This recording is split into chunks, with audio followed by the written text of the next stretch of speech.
안녕하세요. 정선희 씨, 문철식 씨. 네. 제가 사회 초년 시절일 때 처음 입사했던 회사가 생각나 이렇게 사연을 써봅니다.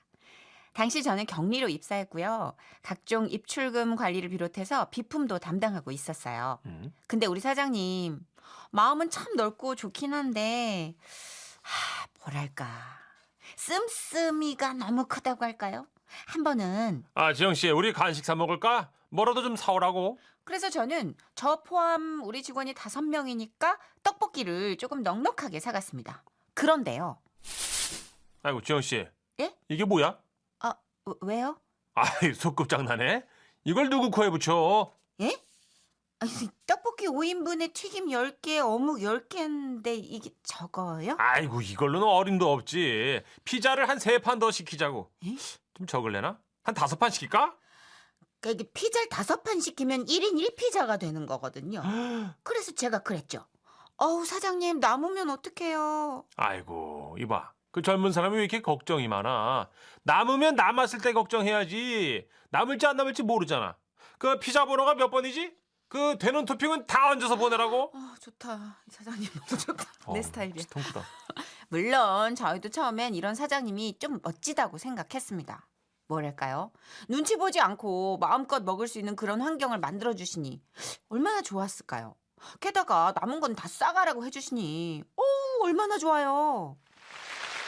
아하하, 뭐 이 정도를 가지고 그 많이들 먹으라고? 그런데요. 그러던 어느 날이었습니다. 사장님이 직원들 단합대회로 1박 2일 놀러 가자고 하셔서 격리였던 제가 돈을 받아 장을 봐야 했거든요. 그 장 보러 언제 갈 건가? 네, 사장님. 이따 오후에 갈까 하는데요. 아, 그래. 그럼 나랑 같이 가야 된다고? 그래서 저는 사장님을 모시고 회사 근처 마트 앞에 차를 세웠죠. 그랬더니 사장님이 깜짝 놀라시는 거예요. 아유, 지영 씨. 지금 뭐 하자는 거야? 대형마트에서 사야 되지 않을까요? 그냥 동네 슈퍼로 갈까요? 아니, 그게 아니라 살 게 많잖아. 식자재 도매상으로 가자고. 예? 저희요. 겨우 2끼 해 먹으면 되는 거였거든요. 아니 그런데 도대체 얼마나 사시려고 식자재 도매상으로 가자고 하시는 건지 당초 이해를 할 수가 없었습니다. 하지만 뭐 어떡해요. 사장님이 가자고 하시니 갈 수밖에. 다 왔어요 사장님. 그래. 어서 들어가자고. 네. 그리고 그때부터 시작된 사장님의 거침없는 손 큰 장보기. 사장님은 물건들을 카트에 마구마구 내리꽂기 시작하셨습니다. 일단 참치캔 50개, 에? 햄 40개, 왜? 저쪽에 당면 한 박스, 라면 2박스. 헐! 요리의 기본은 간장 3리터. 사장님 3리터는 없소용이에요. 조용히 해. 식용유 6리터. 식용유 6리터가 왜 필요해요 사장님? 치킨을 먹고 싶을 수도 있잖아. 예? 그렇다면 닭을 또 사야겠구만. 닭 8마리. 사장님은 그렇게 10인용 냄비까지 구입하고 나서야 장보기를 멈추셨고 식자재 도매상 사장님은 배달도 해주신다며 신나하셨습니다. 그리고 우리는 그 많은 식재료들을 들고 펜션으로 단합대회를 간 거였어요. 아니, 2끼 먹는데 뭘 이렇게 많이 사셨대? 아니 제가 옆에서 말렸거든요. 얘기를 안 들으세요. 사장님 어디 가셨어요?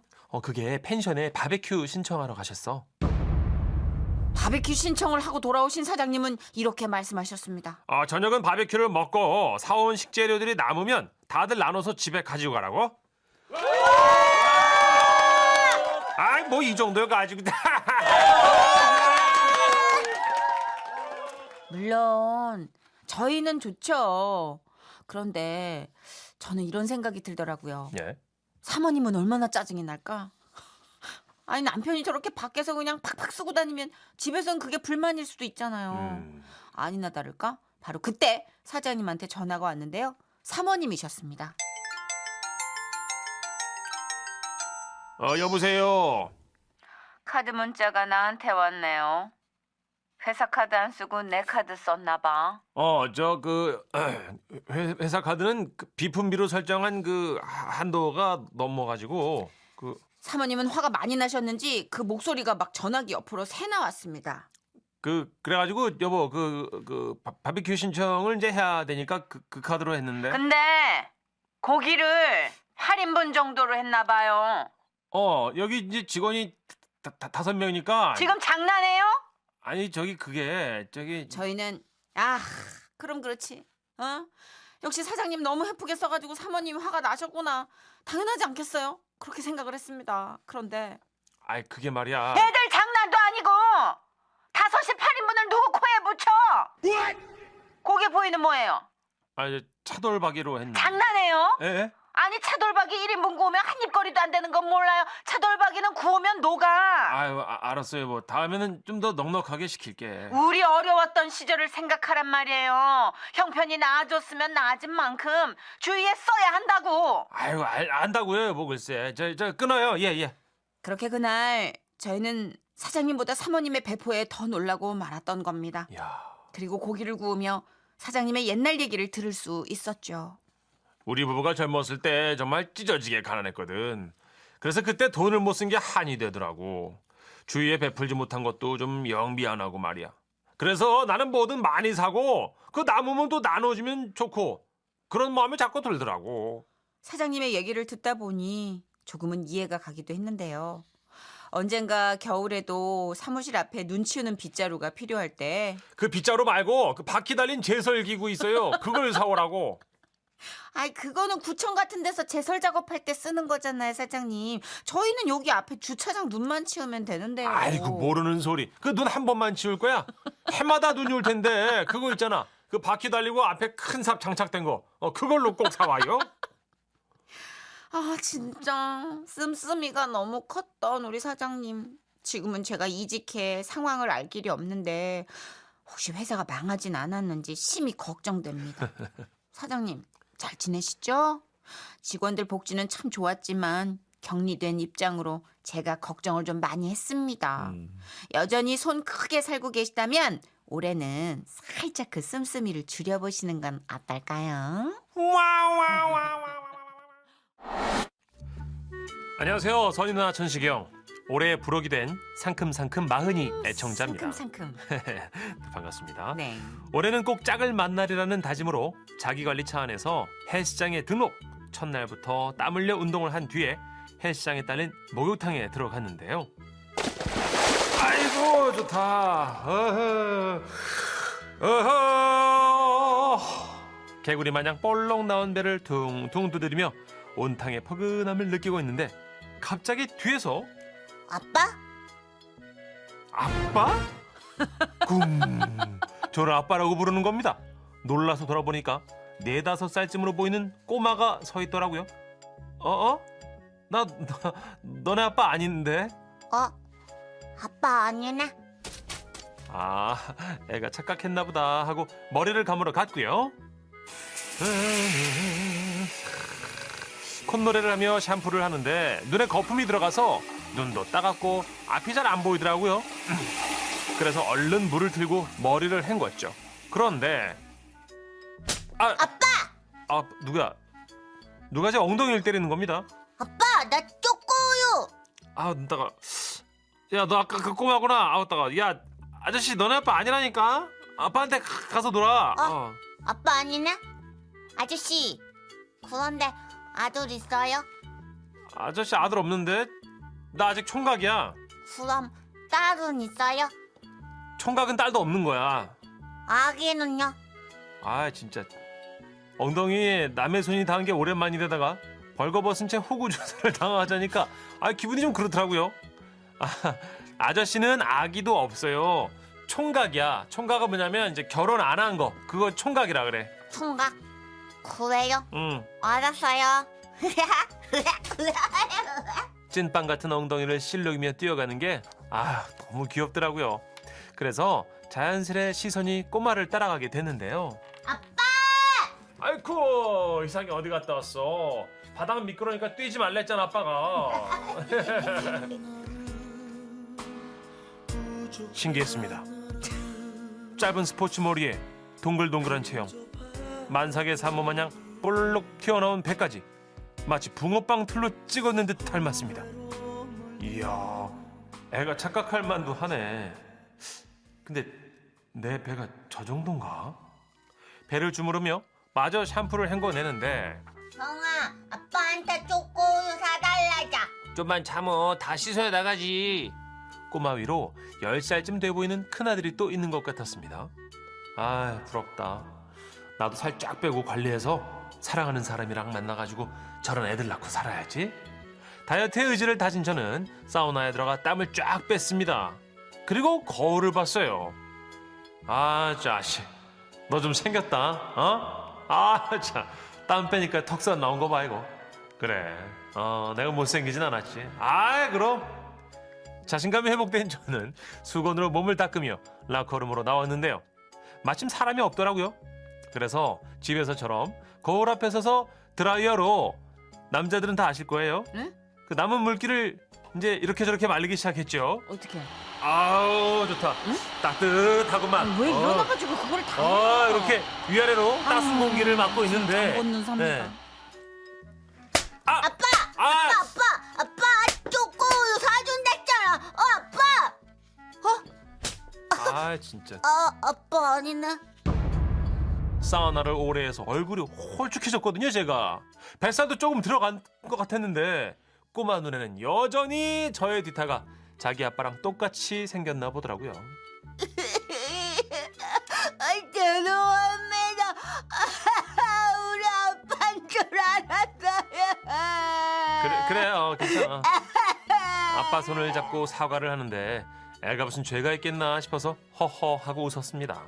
결국 꼬마는 아빠가 사준 초코우유를 들고 초코우유다. 이렇게 웃었고요. 저도 뭐 기분 좋게 헬스장을 나왔네요. 와와와와와. 안녕하세요, 정선희 씨, 문천식 씨. 먼저 제가 이렇게 사연 쓴 걸 알면 우리 부장님이 난리가 나실 거기 때문에 꼭 익명을 부탁드려요. 예? 저희 팀 부장님은 귀가 진짜 밝으세요. 제가 처음 입사했을 때 저희 대리님이 일에 대한 설명을 너무 대충 하셔서 밑에 직원인 저만 생고생하고 맨날 불려가 혼났거든요. 그래서 탕비실에 가가지고 제 동기랑 대리님 뒷담화를 하고 있었어요. 그래서 있잖아, 김 대리님이 너한테 그렇게 잘못 설명해가지고 너만 욕먹었다는 거야, 그치? 그렇다니까. 아니, 김 대리님은 진짜 왜 그런지 몰라. 설명을 제대로 해야 알 거 아니야. 맞아, 정말 짜증난다, 야, 진짜. 그러니까. 그렇게 한참 대리님 흉을 보고 나왔는데 부장님이 대리님 옆에 서 계시더라고요.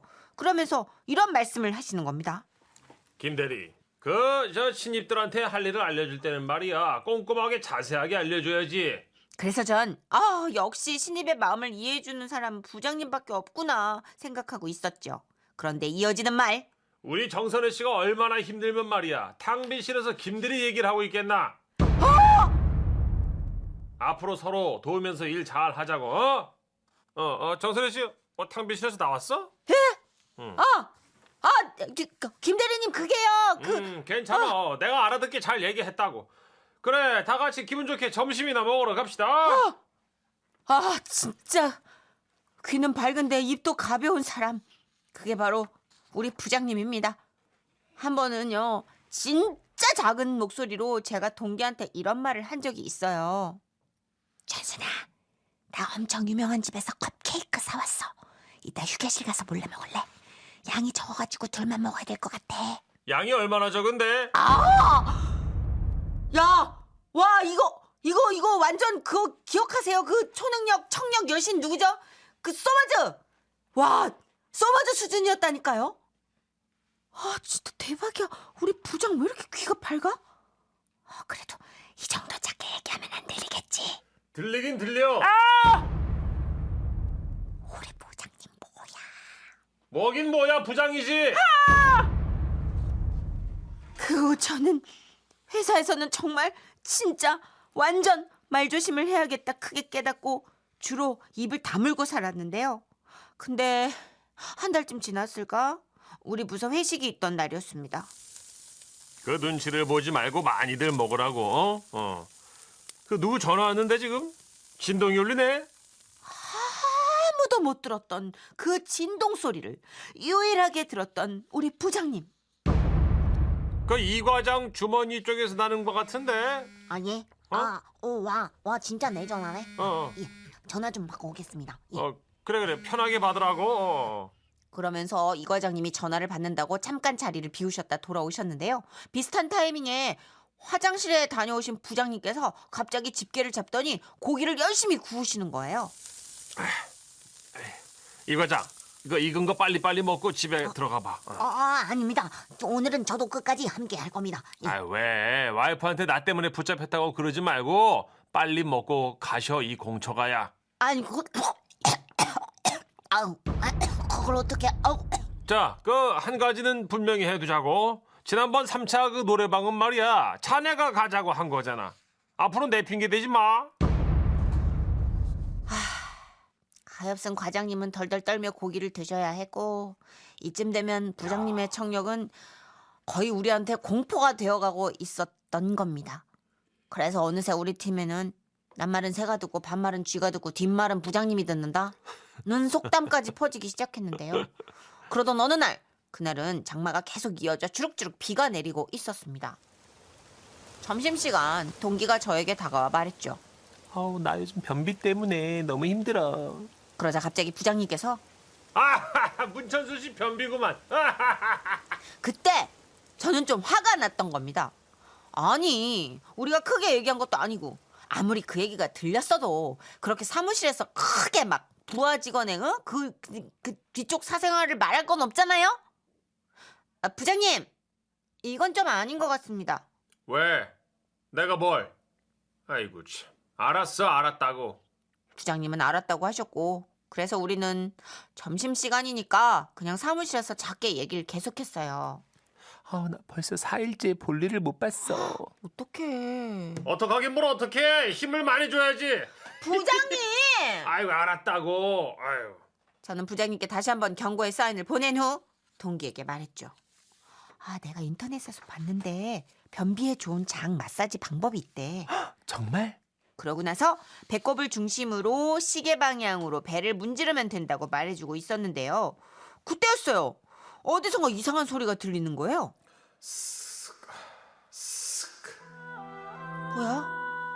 뭐야 이거 무슨 소리지? 저는 소리 나는 쪽으로 고개를 돌려봤습니다. 소리가 나는 쪽은 부장님 자리. 그런데 부장님 자리는 파티션으로 가려져 있었기 때문에 보이지 않았죠. 하지만 밖이 어두웠던 탓에 창문으로 부장님의 모습이 그대로 비쳤는데요. 진짜 부장님이요. 배꼽에서 시계 방향으로 그랬지. 쓱. 진짜. 배꼽에서 시계 방향으로 쓱.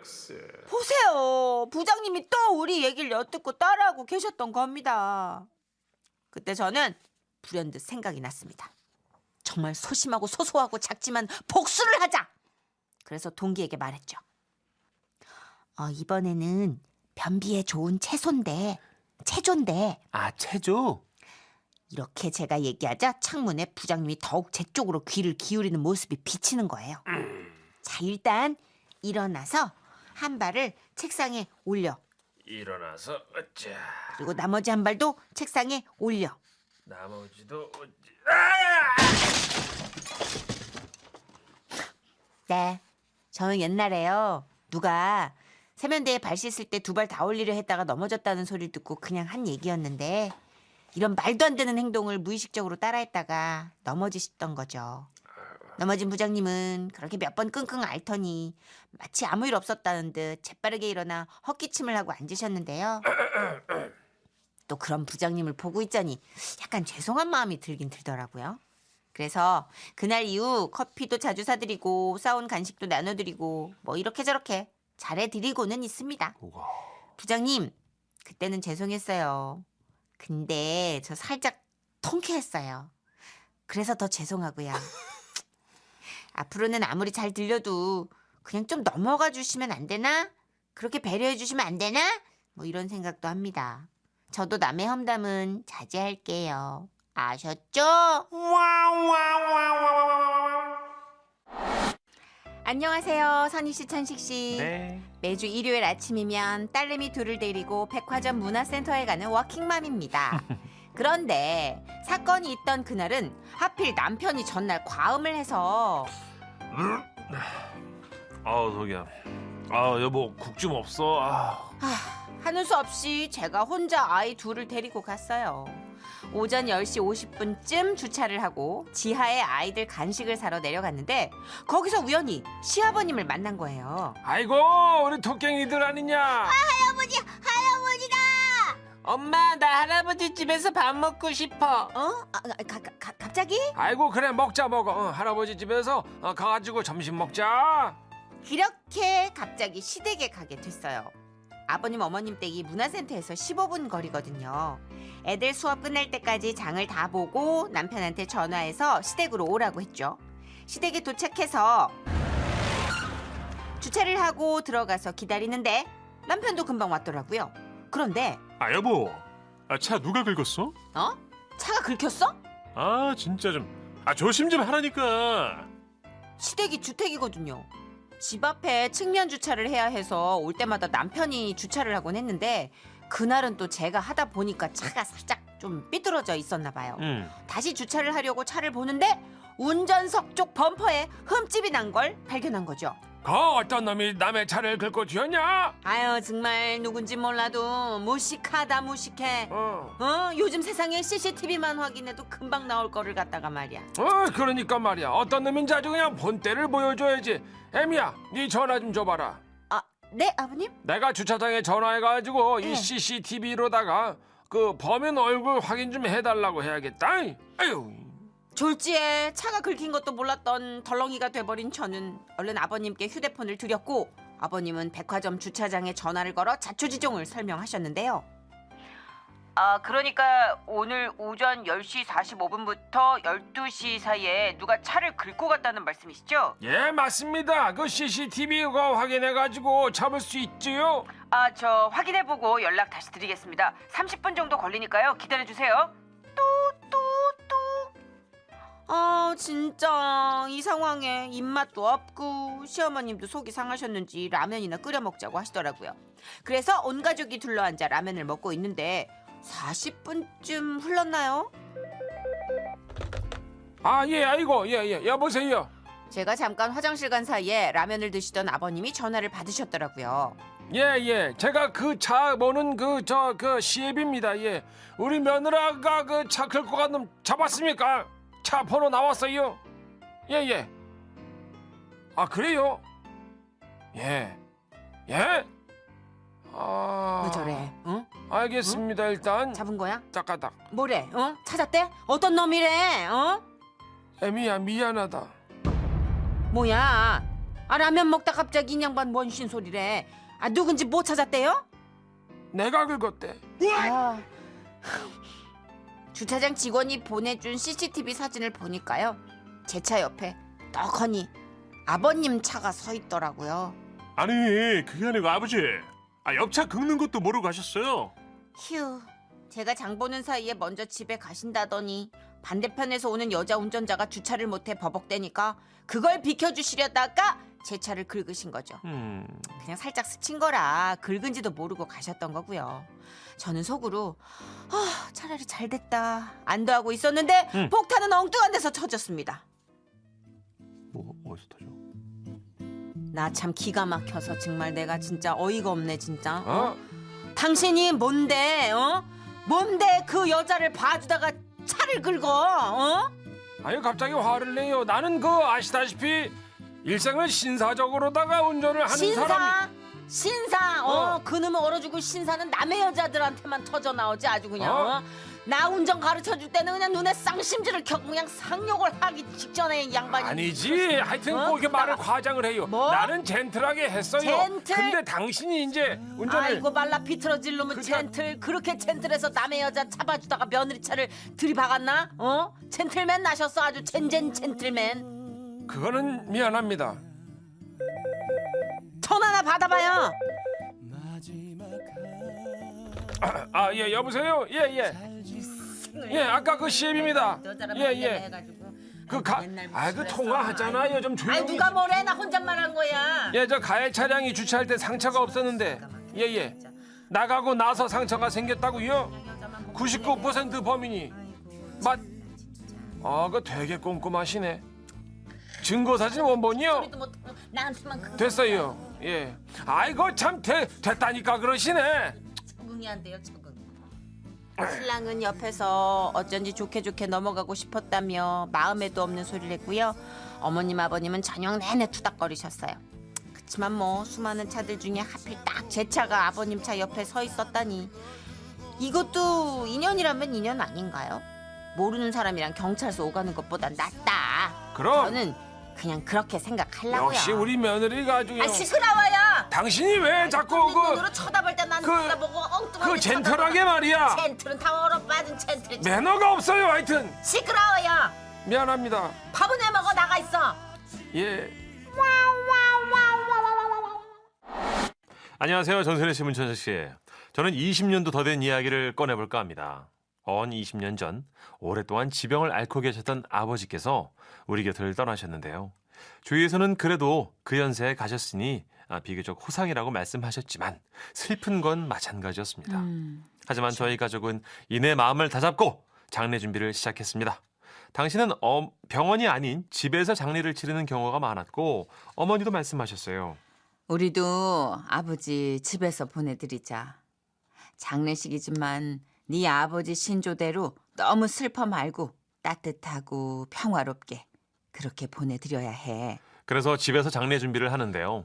이게요. 준비할 게 또 한두 가지가 아닙니다. 먼저 조문객들의 음식 준비가 장난이 아니었죠.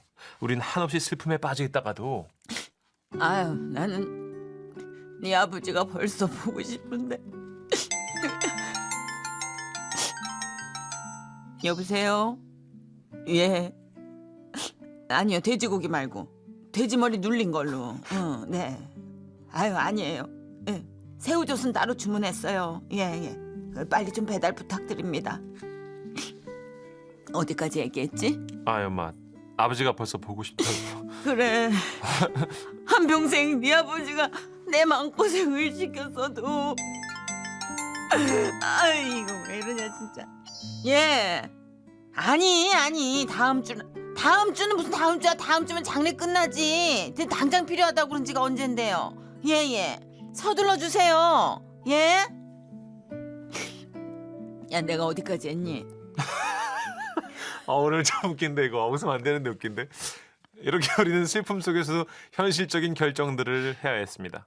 특히나 예의를 중시하고 패션에 신경을 많이 쓰셨던 우리 어머니는 상복에도 까다로우셨는데요.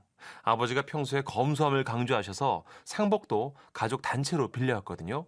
그런데 어머 내 인생에 이런 화이트는 없었다. 예? 이거 아무리 이거 빌린 상복이지만 이 화이트가 이거 아우 너무 누렇잖아. 어머니 잠깐 입는 건데 뭐 이거 그냥 입으세요. 근데 이거 왜 라지야? 예? 네 엄마 미디움 사이즈 입는 거 몰라? 엄마 라지 같은데? 어머 얘가 이상한 소리를 하고 있어. 예? 나는 평생 66 사이즈를 지켜온 사람이다 너.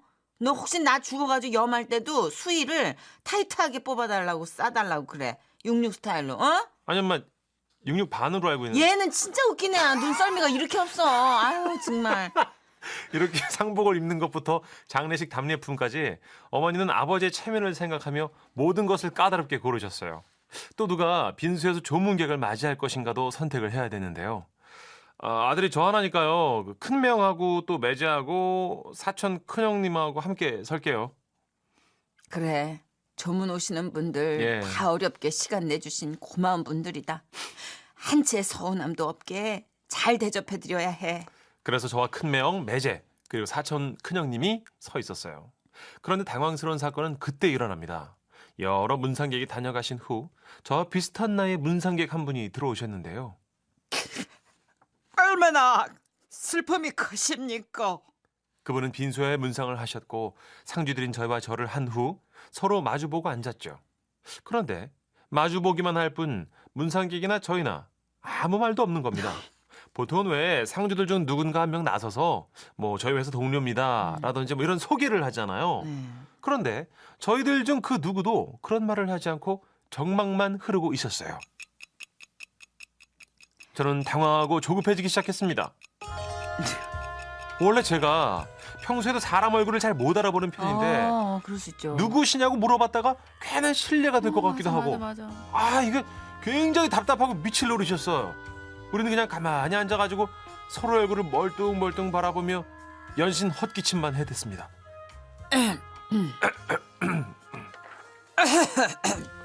저는 더 이상 그 정막을 참을 수가 없었고 내 나이 또래니 저의 오래전 친구려나 생각을 했어요. 그래서 침묵을 깨고 얘기를 했습니다.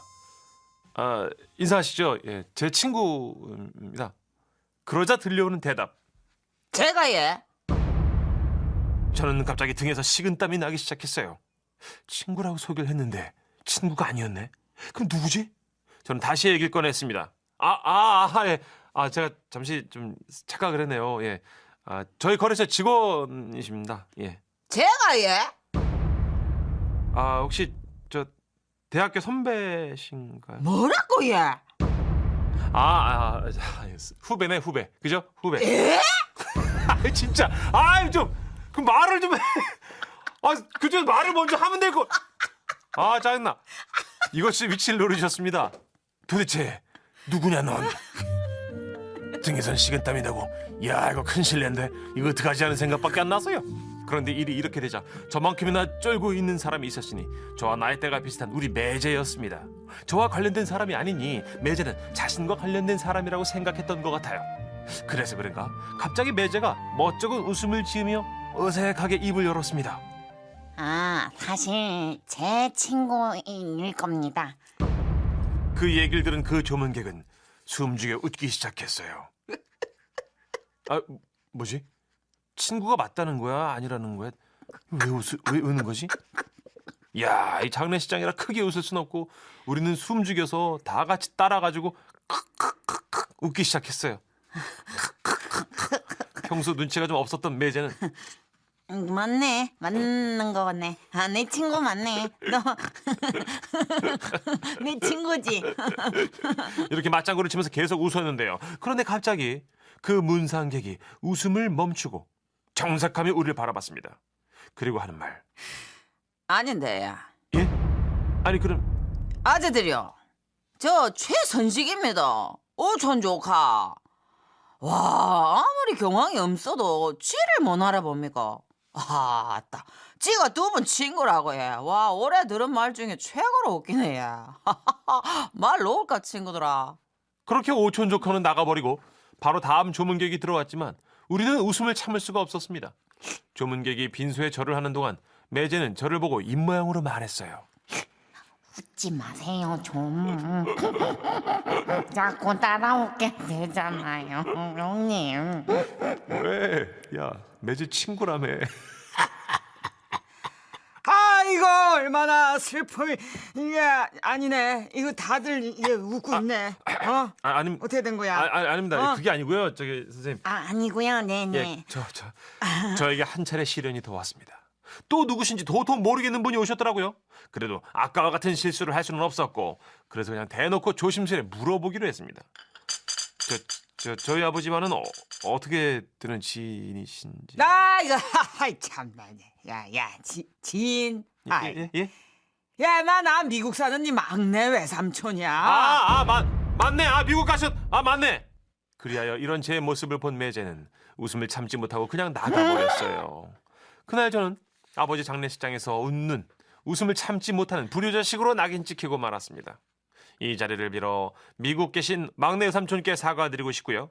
그리고 삼촌, 인간적으로 우리 너무 오래 못 봤잖아요.